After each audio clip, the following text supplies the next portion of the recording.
I asked God if he was funny or if he had a sense of humor, and he actually responded. And this was the first time I felt like I genuinely encountered the love of God. Now, actually, you encounter the love of God every single time you feel overwhelmed with so much emotions whenever you read the Bible and you just read how God's character is consistent, which is what I feel actually brought me closer. And it just felt like our relationship became much more stronger and more intimate since I started reading the Bible. But what I felt like I got the most confirmation of who he was in terms of like a vision was in my dream. Obviously, because I didn't know exactly that that was actually God's love working through the Bible. So when I had fallen asleep, I was watching a video around the time that everyone was asking God questions and stuff. Basically, when I went to sleep, I had the thought that I wanted to know if God was funny.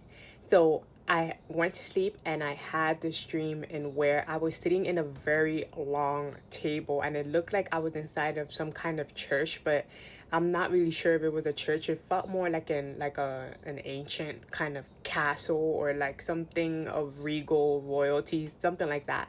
And on top of the really long table was a really like huge, like long opening of like a glass, like I would assume would be like at churches, like you know how they have like those really tall stained glasses, except it was like covering the entire room and table. So like this is the table and then this is the glass, and I was sitting here with a bunch of other random people, and like my sister was there or something, and they were just having their own conversation, and I'm just like sitting there like listening to what they're saying. And then I literally interrupted them and I'm like, do you guys think God is funny?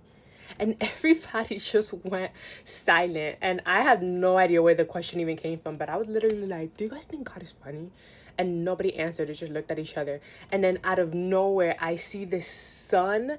It just starts beaming so brightly at me in that one corner of this long table, and everyone sitting over there, and it just starts hitting like me with like sunshine rays, and I just became overwhelmed with so much love. And I literally looked up and I'm like, that's God. Like, he heard me, he answered me, and he's literally saying, yes, I am funny. And I think that was funny. So that dream hit so different because I actually felt his love, and I couldn't actually confuse it for something that I'm creating inside of me emotionally.